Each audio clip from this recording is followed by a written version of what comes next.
südamerauga lennuki peale minna. Nüüd ta jõuab. Oleks järgmisse ringi saanud, oleks juba võinud hakata tagasisõit minema sinna kriitilisele piirile seaduse mõttes. Seaduse mõttes ja kiirustust palju ületamisi.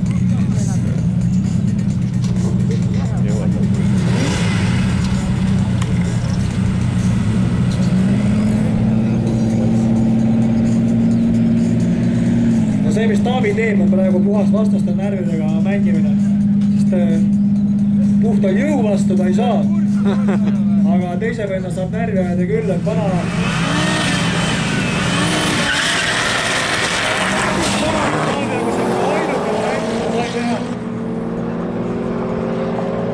Nii-öelda närvidega mängida, võtta ideaalne start ja riskida. Muud või varianti poleks tal olnud.